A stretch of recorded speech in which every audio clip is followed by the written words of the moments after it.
Hello, welcome to texture में। आज के सेशन में हम पाइथन का एक और फंक्शन कवर करेंगे जो है F R E x P. ठीक है, F R E x P.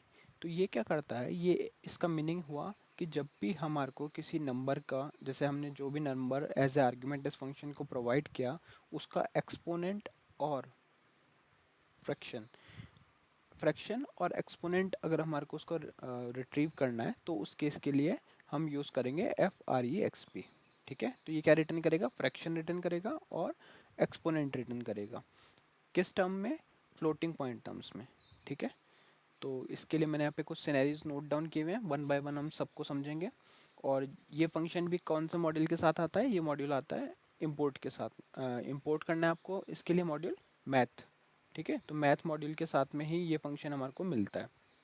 तो सबसे पहले तो आपको ये टॉप पे लाइन यूज़ करनी है, इम्पोर्ट मैथ, जिससे ये मॉड्यूल आपका इम्पोर्ट हो जाएगा और फिर इस मॉड्यूल के अंदर आप इस फंक्शन का यूज़ कर सकते हो। तो फर्स्ट सिनेरियो देखते हैं यहाँ पे क्या कर रहे हैं।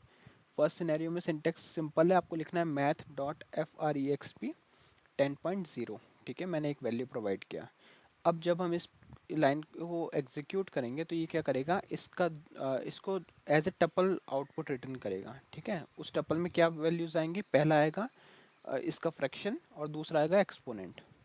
ठीक है, तो देखते हैं कैसे आउटपुट आ रहा है इसका। इसके लिए मैं टर्मिनल को ड्रैग करता हूँ ऊपर और यहाँ पे हम लिखेंगे रन करने के लिए Python space session 70.py। 70.py लिखने के बाद में जैसे ही हम एंटर हिट करेंगे तो ये बहुत सारे इसमें आउटपुट शो कर रहे हैं, बट हम अभी फर्स्ट वाले को फोकस करते हैं। तो फर्स्ट आउटपुट में क्या वैल्यू हमारे रिटर्न हो रही है, फर्स्ट में हो रही है 0.625 और 4। तो ये हो गया इसका फ्रैक्शन और ये हो गया इसका एक्सपोनेंट। ठीक है, ये टपल होती है, जो भी इस तरह से पैरेंथेसिस होते हैं उसके अंदर जो डेटा आता है वो एज ए टपल कंसिडर होता है। तो यहाँ पे हमारे को दो वैल्यू मिली, इसकी फ्रैक्शन मिल गया और इसका एक्सपोनेंट मिल गया। ठीक है, क्लियर। अब क्वेश्चन आता है कि क्या हम नेगेटिव वैल्यू के लिए भी एक्सपोनेंट और फ्रैक्शन निकाल सकते हैं, तो वो निकाल सकते हैं। तो यहाँ पे आप देख रहे हो सेकंड सिनेरियो में हमने नेगेटिव वैल्यू पास की है -2.5, और जब इसको एग्जीक्यूट होगा ये, तो आपको जो फ्रैक्शन आ रहा है वो आ रहा है -0.625 और एक्सपोनेंट आ रहा है 2। ठीक है, अब देखते हैं थर्ड सिनेरियो। थर्ड सिनेरियो में हमने वैल्यू ही जीरो पास की है, तो जीरो के केस में क्या रिटर्न करेगा, 0.0 एज ए फ्रैक्शन और जीरो आएगा एक्सपोनेंट। अब देखते हैं फोर्थ सिनेरियो। फोर्थ सिनेरियो में हमने डेसिमल वैल्यू यहाँ पे पास की है, तो डेसिमल वैल्यू को भी ये एग्जीक्यूट करेगा और आउटपुट क्या लाएगा, 0.7535204406738282। तो ये तो हो गया इसका फ्रैक्शन और 14 हो गया इसका एक्सपोनेंट। क्लियर।